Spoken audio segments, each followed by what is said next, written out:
아침 햇살과 모닝콜로 너와 시작. Hi hello friends, నేను Mamata. Welcome back to my Telugu channel మన ఇంటి మమత. వీడియోలోకి వెళ్ళే ముందు ఒక లైక్ వేసి చూడండి, ఎందుకంటే మీ ఒక్క లైక్ నాకు ఎంతో ఇంపార్టెంట్ అనమాట. అలాగే చాలామందికి రీచ్ అవుతుంది, ఇంకా కొంతమందికి యూస్ఫుల్ కూడా అవుతుంది. ఇంకా అలాగే కొత్త వాళ్ళు ఎవరైనా నా ఛానల్లోకి విజిట్ చేస్తే తప్పకుండా సబ్స్క్రైబ్ చేసుకోండి. పక్కనే బెల్ బటన్ ఉంటుంది, దాన్ని కూడా ప్రెస్ చేయండి. ఇంకా వీడియోలోకి వెళ్తే ఇక్కడైతే గరం గరం చనా చాలాగే విన్నాం కదా. ట్రైన్స్లో వెళ్తూ ఉన్నప్పుడు గరం గరం చనా బఠానీ అని వస్తూ ఉంటారు కదా.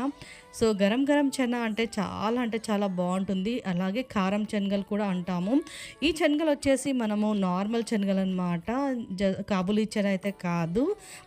నల్ల శనగలు అంటే మనం వాయినానికి ఇచ్చేటప్పుడు నానపెట్టేసి ఇస్తూ ఉంటాం కదా, అలాగే ఉడకపెట్టి మనము తింటూ ఉంటాం పోపుకేసి, చాలా బాగుంటాయి. సో ఈ శనగలతోటి తొందరగా క్విక్గా ఏదైనా స్నాక్ కావాలి, అప్పటికప్పుడు మనకి కారంగా ఏదైనా తినబుద్ధి అవుతుందంటే ఇదైతే బెస్ట్ అనమాట. అంత బాగుంటుంది, స్పైసీగా ఉంటుంది కారం శనగలు. మన ఇంట్లో ఏమి లేనప్పుడు తినటానికి అప్పటికప్పుడు ఏదన్నా తినాలి అనిపిస్తుంది కదా, స్పైసీగా కారంగా వెంటనే చేసేసుకోవాలి అనేది అనిపిస్తుంది ఒక్కొక్కసారి. సో అలాంటప్పుడు ఇది బెస్ట్ అనమాట. సో ఇంట్లో శనగలు ఉంటే చాలండి, అంతే. వెంటనే స్టవ్ పైన గిన్నె పెట్టేసి అందులో కాస్త ఆయిల్ వేసేసి అది కాస్త వేడైన తర్వాత శనగలు కొద్ది క్వాంటిటీ నేను ఇక్కడ చూపిస్తున్నాను, అదే విధంగా మీరు ట్రై చేసి చూడండి. కొంచెంగా క్వాంటిటీ వేస్తూ గరిటతోటి అలా తిప్పుతుండాలన్నమాట. ఆయిల్ మాత్రం కొద్దిగా వేడైతే ఉండాలి కంపల్సరీగా. ఆ గరిటతోటి అంటే స్పైడర్ గరిట కానీ ఏదైనా తీసుకోవచ్చు. సో మంచిగా తిప్పుతూ ఉంటే ఆ శనగలు వచ్చేసి పాప్ అవుతాయి అన్నమాట ఆ నూనె వేడికి. అప్పుడే మనకి మంచిగా ఉంటాయి, తినటానికి క్రంచీనెస్ వస్తుంది అనమాట. సో ఇలా అయితే తిప్పుతూ ఉండాలి. జస్ట్ ఒక సెకండ్ తిప్పితే చాలండి, అది మంచిగా వేడి ఉంటుంది నూనె కాబట్టి మంచిగా పాపప్ అవుతాయి. అలాగే తినటానికి కూడా మనకు క్రంచీనెస్ వస్తుంది, చాలా బాగుంటాయి. సో వర్షం బయట పడుతున్నప్పుడు డెఫినెట్గా నేనైతే ఈ రెసిపీ చేసుకొని తింటూ ఉంటాను, నాకు అంత ఇష్టం అన్నమాట. చూసారా ఎంత మంచిగా పాప్ అయ్యాయో. ఇంకా ఇలా పాప్ అయినవన్నీ ఒక ప్లేట్లోకి తీసుకోవాలి. ఎంత బాగున్నాయో చూడండి, తింటే కూడా అంతే బాగుంటాయి, టేస్టీగా ఉంటాయి. కొంచెం మనకి టిప్ ఏంటంటే కొంచెంగా యాడ్ చేసుకోవాలి. శనగలు ఒకేసారి వేసి మరి రావట్లేదు, ఈమె బాగానే చెప్పింది కానీ మాకైతే రావట్లేదు అని అనుకోవద్దు.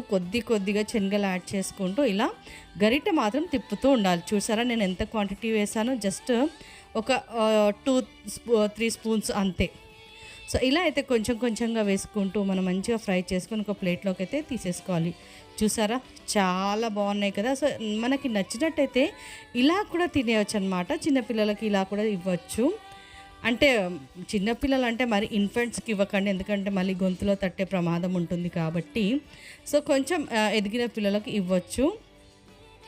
ఇంకా మనకు శనగలు మంచి ఫైబర్ కంటెంట్ ఉంటుంది కాబట్టి హెల్త్ కూడా మంచిది కదా. సో అలా కూడా యాజ్ ఇట్ ఈస్గా తినేయచ్చు. ఇప్పుడు నేను కారం శనగలు అన్నాను కాబట్టి ఇందులో కారం యాడ్ చేస్తున్నాను. ఒక 2 స్పూన్స్ అయితే నేను కారం యాడ్ చేశాను, ఎందుకంటే ఇవి స్పైసీగానే బాగుంటాయి. అలాగే ఒక 1/2 స్పూన్ కంటే తక్కువ నేను సాల్ట్ యాడ్ చేశాను. మంచిగా ఒకసారి అయితే కలిపేసాను. సో మీకు నచ్చినట్టయితే ఈ విధంగా కూడా తినవచ్చు కారం శనగలు. ఇంకా ఒక ట్విస్ట్ ఉంది, అది కూడా యాడ్ చేసి చూపిస్తాను చూడండి.